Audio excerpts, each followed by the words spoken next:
ಆತ್ಮೀಯ ಎಲ್ಲ ಕಾರ್ಮಿಕ ಮಿತ್ರರಿಗೆ ಕಾರ್ಮಿಕ ಸಂಘಗಳ ಒಕ್ಕೂಟ ಮತ್ತು ನೆರವು ಕಟ್ಟಡ ಮತ್ತು ಅಸಂಘಟಿತ ಕಾರ್ಮಿಕರ ಸಂಘದ ವತಿಯಿಂದ ನಿಮ್ಮ ಪ್ರೀತಿಯ ಕಾರ್ಮಿಕ ಮಿತ್ರ ಅಶ್ವಥ್ ಮರಿಗೌಡರು ಮಾಡುವ ನಮಸ್ಕಾರಗಳು. ಸ್ನೇಹಿತರೆ, ಏನೋ ಮೊನ್ನೆ ಕೂಡ ಒಂದು ಸ್ಕಾಲರ್ಶಿಪ್ ಬಗ್ಗೆ ವಿಚಾರವನ್ನ ವಿಡಿಯೋ ಮಾಡಿಬಿಟ್ಟಿದ್ವಿ. ಇವತ್ತು ಕೂಡ ಒಂದು ಕಟ್ಟಡ ಕಾರ್ಮಿಕರಿಗೆ ಅನ್ಯಾಯ ಆಗ್ತಿರೋದ್ರ ಬಗ್ಗೆ ಒಂದು ವಿಚಾರವನ್ನ ನಿಮಗೆ ತಿಳಿಸ್ಬೇಕು ಅಂತೇಳಿ ಮತ್ತು ಕಾರ್ಮಿಕ ಇಲಾಖೆ ಗಮನಕ್ಕೆ ತರಬೇಕು ಅಂತೇಳಿ ಒಂದು ವಿಡಿಯೋವನ್ನ ಮಾಡ್ತಾ ಇದ್ದೀವಿ. ಅದಕ್ಕಿಂತ ಮುಂಚಿತವಾಗಿ ದಯವಿಟ್ಟು ಎಲ್ಲರೂ ಈ ವಿಡಿಯೋವನ್ನ ಶೇರ್ ಮಾಡಿ ಮತ್ತು ಸಬ್ಸ್ಕ್ರೈಬ್ ಮಾಡಿ. ಈ ವಿಡಿಯೋ ಕಾರ್ಮಿಕ ಇಲಾಖೆ ಮತ್ತು ಕಾರ್ಮಿಕ ಸಚಿವರಿಗೆ ತಲುಪುವವರೆಗೂ ದಯವಿಟ್ಟು ಶೇರ್ ಮಾಡಬೇಕು ಅಂತೇಳಿ ಈ ಮೂಲಕ ತಮ್ಮಲ್ಲಿ ಕೇಳ್ಕೊಳ್ತಾ ಇದ್ದೀನಿ. ಸ್ನೇಹಿತರೆ, ವಿಚಾರ ಏನು ಅಂದ್ರೆ, ಏನು ಕಾರ್ಮಿಕ ವರ್ಗದಲ್ಲಿ ತುಂಬಾ ಶ್ರಮಿಕರ ವರ್ಗ ಅಂದ್ರೆ ಕಟ್ಟಡ ಕಾರ್ಮಿಕರು. ಬಿಲ್ಡಿಂಗ್ ನಲ್ಲಿ ಕೆಲಸ ಮಾಡ್ತಕ್ಕಂತಹ, ಕೂಲಿ ಮಾಡ್ತಕ್ಕಂತಹ ಗಾರೆ ಕೆಲಸದವರು, ಪ್ಲಂಬರು, ಪೇಂಟ್ರು, ಎಲೆಕ್ಟ್ರಿಷಿಯನ್, ವೆಲ್ಡರು, ಮಣ್ಣು ಕೆಲಸ ಮಾಡ್ತಕ್ಕಂಥವರು ಇತ್ಯಾದಿ ಸುಮಾರು ಕಾರ್ಮಿಕರನ್ನ ಒಳಗೊಂಡ ಕಟ್ಟಡ ಕಾರ್ಮಿಕರಿಗೆ ಪ್ರತ್ಯೇಕವಾದ ಒಂದು ಮಂಡಳಿಯನ್ನ ನಿರ್ಮಾಣ ಮಾಡಿದ್ದಾರೆ. ಈ ಮಂಡಳಿಯಲ್ಲಿ ಈ ಬಡ ಕಾರ್ಮಿಕ ವರ್ಗದವರಿಗೆ ಅನೇಕ ಸವಲತ್ತು ಸೌಲಭ್ಯಗಳನ್ನು ಕೊಡಬೇಕು ಅಂತೇಳಿ ಇದಕ್ಕಿಂತ ಮುಂಚಿತವಾಗಿ ಒಂದಷ್ಟು ಸವಲತ್ತು ಸೌಲಭ್ಯಗಳು ಸಿಗ್ತಾ ಇದ್ವು. ಆದರೆ ಈಗ ಇರ್ತಕ್ಕಂತಹ ಕಾರ್ಮಿಕ ಸಚಿವರಾಗ್ಬೋದು ಅಥವಾ ಕರ್ನಾಟಕ ಸರ್ಕಾರ ಆಗ್ಬೋದು, ಇದಕ್ಕೆ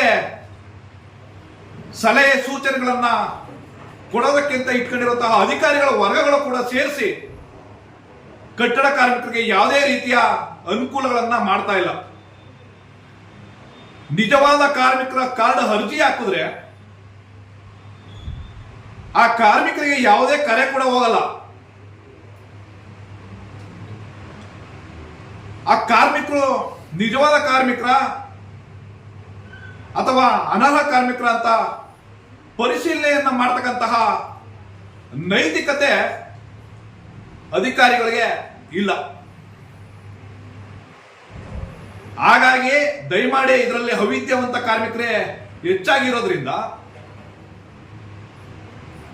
ನಾನು ಕಾರ್ಮಿಕ ಸಚಿವರಲ್ಲಿ ಮನವಿ ಮಾಡ್ಕೊಳ್ಳೋದಿಷ್ಟೇ, ಕಟ್ಟಡ ಕಾರ್ಮಿಕರಿಗೆ ಅನುಕೂಲ ಆಗುವಂತಹ ಯಾವುದೇ ಒಂದು ಕಾರ್ಯವನ್ನ ನೀವು ಸದ್ಯಕ್ಕೆ ಮಾಡ್ತಾ ಇಲ್ಲ. ಏನು ಸಹಜವಾಗಿ ಎಲ್ಲರಿಗೂ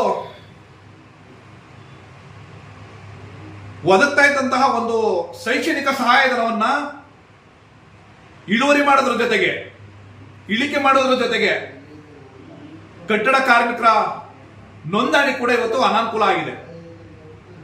ಆದ್ದರಿಂದ ದಯಮಾಡಿ ಏನಿವತ್ತು ಯಾವುದೇ ಪರಿಶೀಲನೆ ಮಾಡದೆ, ಯಾವುದೇ ಕರೆನೆ ಮಾಡದೆ ಕಾರ್ಡ್ಗಳನ್ನ ಏಕೈಕಿ ರಿಜೆಕ್ಟ್ ಮಾಡ್ತಾ ಇದ್ದೀರಾ, ಅದನ್ನ ದಯವಿಟ್ಟು ಮತ್ತೊಮ್ಮೆ ಗಮನಕ್ಕೆ ತಗೊಂಡು ನಿಜವಾದ ಕಾರ್ಮಿಕರಿಗೆ ಅನುಕೂಲ ಆಗೋ ನಿಟ್ಟಿನಲ್ಲಿ ಅರ್ಜಿಯನ್ನ ಪರಿಶೀಲನೆ ಮಾಡಿ ಮಂಜೂರಾತಿ ಮಾಡಬೇಕು ಅಂತೇಳಿ ಈ ಸಂದರ್ಭದಲ್ಲಿ ಕೇಳ್ಕೊಳ್ತಾ ಇದ್ದೀನಿ. ಅದೇ ರೀತಿ ನೀವು ಇನ್ನೊಂದು ಕಟ್ಟಡ ಕಾರ್ಮಿಕರಿಗೆ ಅನ್ಯಾಯ ಮಾಡಿರೋ ವಿಷಯ ಏನಂದ್ರೆ, ಏನು 3 ವರ್ಷ ಇದ್ದಂತಹ ಒಂದು ಸದಸ್ಯತ್ವವನ್ನ 1 ವರ್ಷಕ್ಕೆ ಇಳಿಸಿದ್ದೀರಾ. ಇದರಿಂದ ನಿಮ್ಗೆ ಆದಂತ ಲಾಭ ಏನು ಅಂತ ನಮಗೆ ಗೊತ್ತಿಲ್ಲ. ಆದ್ರೆ ನಮ್ಮ ಕಾರ್ಮಿಕರಿಗೆ ಇದರಿಂದ ಆದಂತಹ ಅನ್ಯಾಯ, ಅನಾನುಕೂಲಗಳೇ ಜಾಸ್ತಿ. ಅವಿದ್ಯಾವಂತರಿರ್ತಕ್ಕಂತಹ ಈ ವರ್ಗದಲ್ಲಿ 3 ವರ್ಷ ಇದ್ದಾಗಲೇ ನವೀಕರಣ ಮಾಡೋದಂದ್ರೆ ರಿನ್ಯೂವಲ್ ಮಾಡ್ಕೊಳ್ಳೋದು ಕಷ್ಟ ಆಗ್ತಾ ಇತ್ತು ಅವ್ರಿಗೆ. ಅದರಲ್ಲಿ 2 ಆಯ್ಕೆಯನ್ನ ಕೊಟ್ಟಿದ್ರಿ. 3 ವರ್ಷ ಅಥವಾ 1 ವರ್ಷಕ್ಕೆ ನಿಮ್ಗೆ ಅನುಸಾರಕ್ಕೆ ತಕ್ಕಂತೆ ನೀವು ನೋಂದಣಿ ಆಗ್ಬೋದು ಅಂತ ಹೇಳಿ ಕೊಟ್ಟಿದ್ರಿ. ಆದ್ರೆ ಇವತ್ತು ಏಕಾಏಕಿ 3 ವರ್ಷವನ್ನ ತೆಗೆದುಹಾಕ್ಬಿಟ್ಟು 1 ವರ್ಷಕ್ಕೆ ಸೀಮಿತಗೊಳಿಸಿದಿರಾ. ಅದರಲ್ಲೂ ಕೂಡ 6 ತಿಂಗಳಾದ್ರೂ 8 ತಿಂಗಳಾದ್ರೂ ಕಾರ್ಡ್ಗಳು ಅಪ್ರೂವಲ್ ಆಗ್ತಾ ಇಲ್ಲ, ಅನುಮೋದನೆ ಆಗ್ತಾ ಇಲ್ಲ. ಇದರಿಂದ ಏನು 2007, 8, 12ರಿಂದ ಸೀನಿಯರ್ ಸದಸ್ಯತ್ವವನ್ನು ಹೊಂದಿದಂತಹ ಹಿರಿಯ ಕಾರ್ಮಿಕರು ಇವತ್ತು ತಮ್ಮ ಹಿರಿಯ ಸದಸ್ಯತ್ವವನ್ನ ಕಳ್ಕೊಳ್ಳೋ ಮಟ್ಟಕ್ಕೆ ನೀವು ತಂದಿದ್ದೀರ. ಆದ್ರಿಂದ ಅವ್ರಿಗೆ ಏನೋ ನಾವು ವಯಸ್ಸಾದ ನಂತರ ಅವ್ರಿಗೊಂದು ಜೀವನಾಂಶಕ್ಕೆ ಅಂತೇಳಿ ಪೆನ್ಷನ್ ಕೊಡಬೇಕು ಅಂತಿದ್ರೆ ಆ ಪೆನ್ಷನ್ ಇಂದ ವಂಚಿತರಾಗದಂತೂ ಬಹುಶಃ 100ಕ್ಕೆ 100ರಷ್ಟು ಸತ್ಯ. ಆದ್ದರಿಂದ ದಯಮಾಡಿ ಇದನ್ನ ಮೊದಲಿನಂತೆ 3 ವರ್ಷಕ್ಕೆ ವಿಸ್ತರಿಸಬೇಕು. ಅದ್ರ ಜೊತೆಗೆ ಸುಲಲಿತವಾಗಿ ಕಾರ್ಡ್ಗಳನ್ನ ನೋಂದಣಿ ಮಾಡುವಂತ ಕೆಲಸಗಳಾಗಬೇಕು. ಏನು ನೀವು ಅವೈಜ್ಞಾನಿಕ ಮಾನದಂಡಗಳನ್ನ ತಂದಿದ್ದೀರಲ್ಲ, ಮಾಲೀಕರು ಮನೆ ಕಟ್ತಾ ಇರೋದಕ್ಕೆ ಅನುಮೋದನೆ ತಗೊಂಡಿರ್ತಕ್ಕಂತಹ ಸಂಖ್ಯೆಯನ್ನ ನಮೂದಿಸಿ ಅಥವಾ ಗುತ್ತಿಗೆದಾರರ ಪರವಾನಗಿ ಸಂಖ್ಯೆಯನ್ನ ನಮೂದಿಸಿ ಅಂತ ಏನು ಹೇಳ್ತಾ ಇದ್ದೀರಾ, ಈ ಒಂದು ಆದೇಶವನ್ನು ತಂದಿದ್ದೀರಲ್ಲ, ಇದರಿಂದ 99% ಕಾರ್ಮಿಕರಿಗೆ ಅನಾನುಕೂಲ ಆಗ್ತಾ ಇದೆ. ಯಾಕೆ ಅಂದ್ರೆ ಆ ಕೆಲಸವನ್ನ ನಿಮ್ಮ ಅಧಿಕಾರಿಗಳು ಮಾಡಬೇಕು, ಅಥವಾ ಸಂಬಂಧಪಟ್ಟಂತಹ ವ್ಯಾಪ್ತಿಯ ಬಿಬಿಎಂಪಿ ಅಧಿಕಾರಿಗಳು ಅಥವಾ ಪಂಚಾಯತಿ ವ್ಯಾಪ್ತಿಯ ಅಧಿಕಾರಿಗಳು ಅಥವಾ ಯೋಜನಾಭಿವೃದ್ಧಿ ಪ್ರಾಧಿಕಾರಿ ಅಧಿಕಾರಿಗಳು ಈ ಕೆಲಸವನ್ನು ಮಾಡಬೇಕಾಗಿರೋದು. ಇದು ಸಂಬಂಧನೇ ಇಲ್ದಿರ್ತಕ್ಕಂಥ ಕೆಲಸವನ್ನ ನಮ್ಮ ಕಾರ್ಮಿಕರಿಗೆ ನೀವು ಅವ್ರಿಗೆ ಸಹಾಯ ಮಾಡಬೇಕು, ಹೆಲ್ಪ್ ಮಾಡಬೇಕು. ಅಂಥದ್ರಲ್ಲಿ ಕೆಲಸ ಕೊಡ್ತಾ ಇದ್ದೀರಾ ಉಲ್ಟಾ ನೀವು. ಆದ್ರಿಂದ ದಯಮಾಡಿ ಆ ಒಂದು ಅಮಾನ್ಯವಾದಂತಹ ಸಂಬಂಧವೇ ಇಲ್ಲದಂತಹ ಮಾನದಂಡಗಳನ್ನ ಅಥವಾ ಅವೈಜ್ಞಾನಿಕ ಮಾನದಂಡಗಳನ್ನ ಕೈ ಬಿಡಬೇಕು.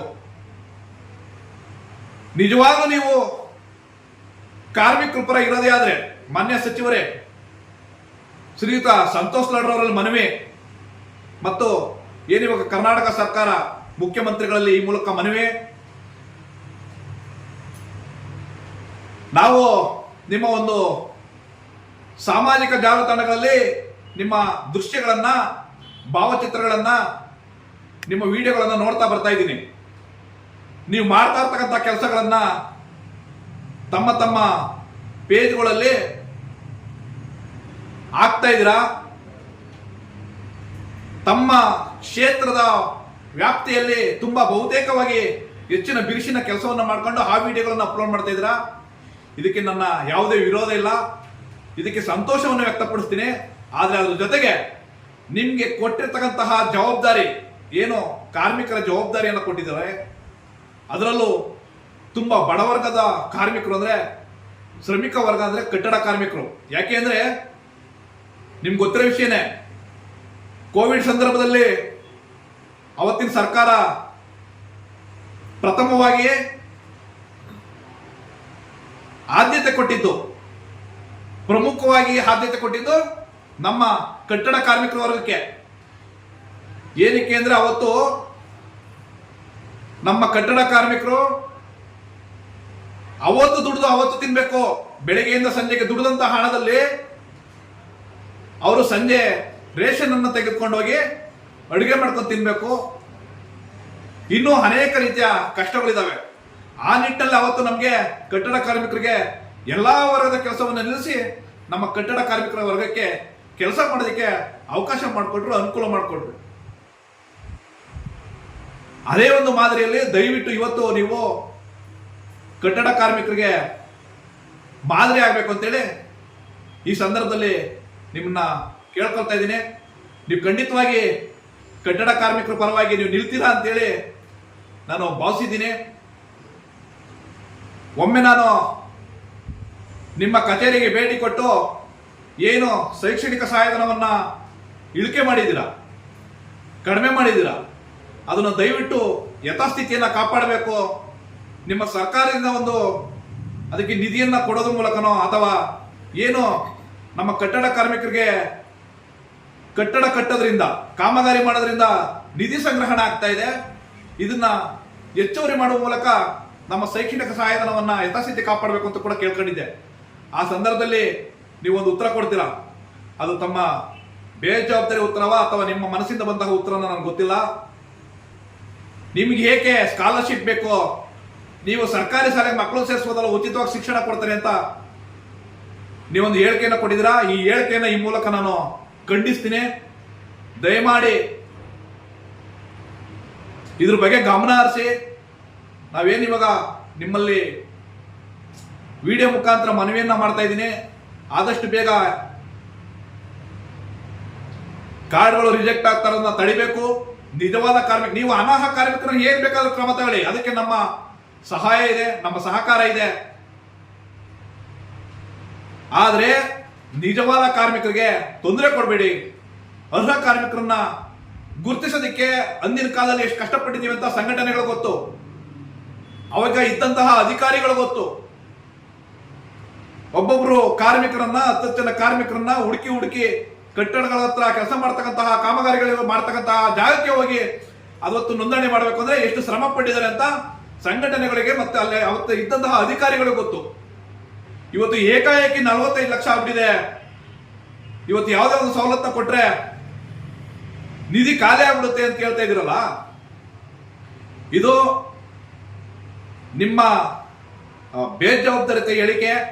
ನೀವು ಏನೋ ಅಂತ ಅನರ್ಹ ಕಾರ್ಮಿಕರು ಜಾಸ್ತಿ ಆಗಿದ್ರೆ ದಯವಿಟ್ಟು ನೀವು ಅವ್ರನ್ನ ಕಣ್ಣಿಡಿದು ಆ ಅನರ್ಹ ಕಾರ್ಮಿಕರನ್ನ ತಿರಸ್ಕಾರ ಮಾಡುವಂಥದ್ದು, ವಜಾ ಮಾಡುವಂಥದ್ದು ಕೆಲಸವನ್ನ ಮಾಡಿ. ಇದಕ್ಕೆ ನಮ್ಮ ಯಾವುದೇ ಬೆಂಬಲ ಇಲ್ಲ. ದಯಮಾಡಿ ಇವಾಗ ಏನು ಕೇಳ್ಕೊಂಡಿದ್ದೀನಿ, ನಿಜವಾದ ಕಾರ್ಮಿಕರಿಗೆ ಕಾರ್ಡನ್ನ ನೋಂದಣಿ ಮಾಡಬೇಕು. ಏಕಾಏಕಿ ಏನು ತಿರಸ್ಕರಿಸ್ತಾ ಇದ್ದಾರೆ, ಅರ್ಜಿಯನ್ನ ವಜಾ ಮಾಡ್ತಾ ಇದ್ದಾರೆ. ಇದರಿಂದ ಮತ್ತೆ ಪುನಃ ಅವ್ರಿಗೆ ಅರ್ಜಿ ಹಾಕೋದಕ್ಕೆ ಅವಕಾಶ ಸಿಗ್ತಾ ಇಲ್ಲ ಆನ್ಲೈನಲ್ಲಿ. ಯಾಕೆಂದ್ರೆ ಒಂದು ಸರಿ ರಿಜೆಕ್ಟ್ ಆದ್ರೆ ಮತ್ತೆ ಅರ್ಜಿ ಹಾಕೋದಕ್ಕೆ ಅವಕಾಶ ಇಲ್ಲ. ಆ ಸಂದರ್ಭದಲ್ಲಿ ಅವರು ಪೆನ್ಷನ್ ಕಳ್ಕೊಳ್ಳುವಂಥದ್ದು, ಸವಲತ್ತುಗಳನ್ನ ಕಳ್ಕೊಳ್ಳುವಂಥದ್ದು, ವಿವಿಧ ಸೌಲಭ್ಯಗಳನ್ನ ಕಳ್ಕೊಳ್ಳುವಂತ ಒಂದು ಪರಿಸ್ಥಿತಿ ಇವತ್ತು ನಿರ್ಮಾಣ ಆಗಿದೆ. ದಯವಿಟ್ಟು ಇದನ್ನೆಲ್ಲ ಪರಿಗಣನೆಗೆ ತಗೊಂಡು ದಯವಿಟ್ಟು ಏನು ಉನ್ನತ ಅಧಿಕಾರಿಗಳು, ಕಟ್ಟಡ ಕಾರ್ಮಿಕರಿಗೆ ಸಂಬಂಧಪಟ್ಟಂತಹ ಉನ್ನತ ಅಧಿಕಾರಿಗಳು, ಆಯುಕ್ತರು, ಸಚಿವರು ಇದನ್ನೆಲ್ಲ ಪರಿಗಣನೆಗೆ ತೆಗೆದುಕೊಂಡು ನಮ್ಮ ಒಂದು ಈ ನಿಮ್ಮ ಮುಂದೆ ಇಡ್ತಾ ಇರ್ತಕ್ಕಂತಹ ಸಮಸ್ಯೆಯನ್ನ ಆದಷ್ಟು ಬೇಗ ಬಗೆಹರಿಸ್ಕೊಡ್ತೀರ ಅಂತ ನಾನು ಭಾವಿಸ್ತಾ ಇದ್ದೀನಿ. ಇಲ್ಲಿಗೆ ಈ ಒಂದು ವಿಚಾರವಾಗಿ ಈ ಒಂದು ವಿರಾಮವನ್ನು ನೀಡ್ತಾ ಇದ್ದೀನಿ. ಎಲ್ರಿಗೂ ಧನ್ಯವಾದಗಳು.